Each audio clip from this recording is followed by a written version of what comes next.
الحمد للہ وکفا وسلام علی عبادہ الذین اصطفى اما بعد۔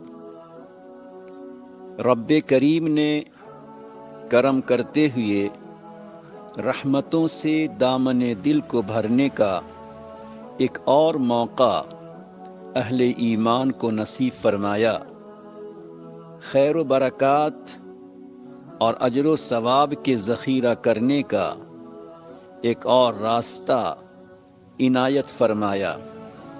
محبت الہی اور معرفت ربانی سے قلب و دماغ کو منور کرنے کا ایک اور سنہرا موقع عطا فرمایا، اور وہ ہے اسلامی سال کے آخری مہینہ ذی الحجہ کا یہ پہلا عشرہ۔ یہ عشرہ اجر و ثواب میں رفع درجات کا عجیب عشرہ ہے۔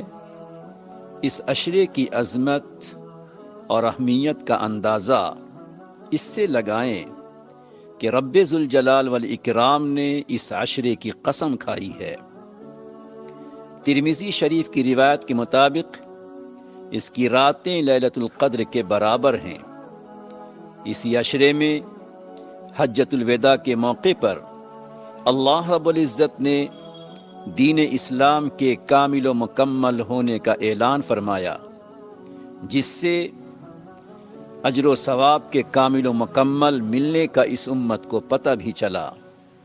اور خاص کر اس عشرے کی اہمیت و خصوصیت، اس کی امتیازی شان کا اندازہ لگائیں کہ یہ عشرہ مجمع العبادات کہلاتا ہے، یعنی یہ وہ عشرہ ہے جس میں اللہ رب العزت نے ہر قسم کی عبادتوں کو جمع فرما دیا۔ چنانچہ اسی عشرے میں روزہ بھی ہے، اسی عشرے میں حج بھی ہے، اسی عشرے میں تکبیر تشریق بھی شروع ہوتی ہے، اسی عشرے میں یوم عرفہ بھی ہے، اسی عشرے میں یوم ترویہ 8ویں تاریخ یوم منی بھی ہے، اسی عشرے میں قربانی بھی ہے، اور اللہ کے نگاہ میں محبوب اعمال کا راستہ بھی ہے۔ اسی عشرے میں ہر رات دیگر راتوں سے افضل بھی ہے، تو اسی عشرے میں نماز عید الاضحیٰ بھی ہے۔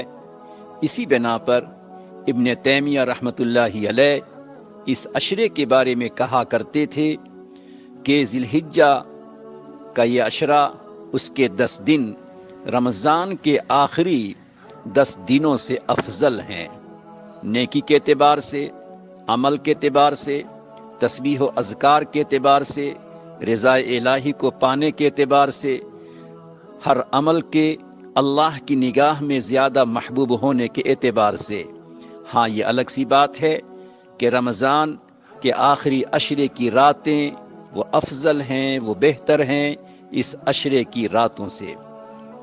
اسی بنیاد پر ہمارے اسلاف 3 عشروں کی بہت زیادہ اہمیت دیا کرتے تھے، انتظار کیا کرتے تھے کہ وہ 3 عشرے ہمیں ملیں تاکہ زیادہ سے زیادہ مجاہدہ، محنت، تلاوت، ذکر، تسبیح، استغفار، توبہ، ندامت کے آنسو اللہ کی بارگاہ میں پیش کر سکیں۔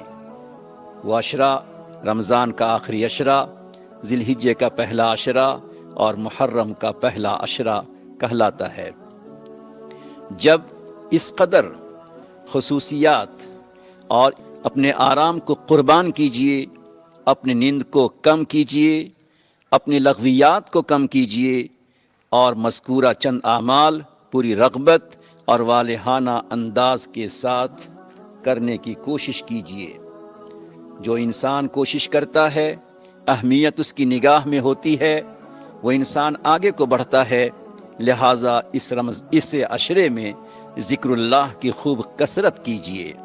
وَاذْكُرُوا اللَّهَ فِي أَيَّامٍ مَّعْدُودَاتٍ، اللہ کا ذکر خوب کیجئے، چاہے جو بھی ذکر آپ کی زبان پہ آ جائے، کلمہ توحید، یا اسی طرح اللہ اکبر، لا الہ الا اللہ واللہ اکبر وللہ الحمد، یہ پورے عشرے میں آپ یہ ذکر کر سکتے ہیں۔ اسی طرح سبحان اللہ والحمد للہ ولا الہ الا اللہ واللہ اکبر ولا حول ولا قوت الا باللہ کا ورد بھی خوب رکھیں۔ اسی طرح اس کے 9 دنوں میں روزہ رکھنے کا اہتمام کریں۔ پورے 9 دن روزہ نہ رکھ سکتے ہوں، جتنا رکھ سکتے ہوں اتنا رکھنے کی کوشش کریں۔ بطور خاص یوم عرفہ کا روزہ تو رکھنے کی ضرور ہی کوشش کریں۔ اسی طرح اللہ نے ہمیں آپ کو یہ موقع دیا ہے، اللہ نے بہت سی نعمتوں سے نوازا ہے، اللہ نے صحت، تندرستی اور حیات کی نعمتوں سے اللہ نے نوازا، لہٰذا راتوں کو ذرا جلدی سوئیے اور تہجد کے وقت میں بیدار ہونے کی پوری کوشش کیجیے۔ اگر ایسے قیمتی لمحات سے بھی ہم غافل رہ جائیں اور رات کو ہم سوتے رہیں، یوں تو ہر رات سحر کے وقت اللہ کی طرف سے صدا، اللہ کی طرف سے پیغام، اللہ کی طرف سے بندوں کو ندا آتی ہے کوئی مغفرت چاہنے والا، ہے کوئی صحت و سلامتی چاہنے والا، ہے کوئی عافیت چاہنے والا، ہے کوئی برکت اور مغفرت چاہنے والا، ہے کوئی میری محبت معرفت چاہنے والا، ہے کوئی میری رضا اور میرا قرب اور وصل چاہنے والا۔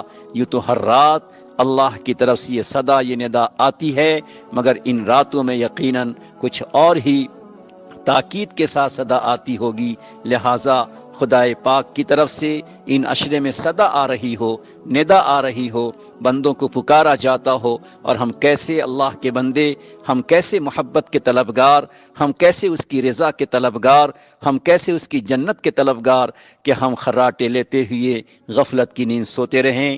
لہٰذا اللہ واسطے اپنی نیند کو کم کیجئے، جلدی سوئیے، تہجد میں ضرور ان عشرے میں بیدار ہوئیے اور تہجد کی پابندی کیجئے۔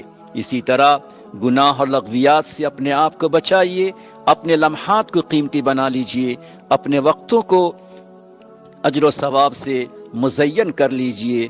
اور اسی کے ساتھ آخری بات میں یہ عرض کرنا چاہتا ہوں کہ اس عشرے میں جبکہ آج 2 دن گزر چکے ہیں، صرف 8 دن باقی رہ گئے ہیں، لہٰذا اپنے گھر میں روزہ رکھنے اور ذکر و تسبیح اور درود پاک کی ترتیب بنائیے۔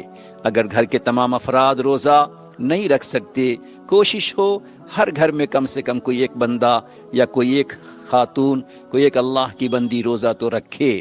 اسی طرح ذکر کی بھی اور تسبیح کی بھی ترتیب بنائیں کہ کم از کم ہمارے اس گھر میں روزانہ اتنے ہزار لا الہ الا اللہ، اتنے 100، اتنے مرتبہ تسبیح کے کلمے، تحلیل کے کلمے پڑھے جائیں، اور اسی کے ساتھ درود پاک بھی اتنی مقدار میں ہم پڑھیں۔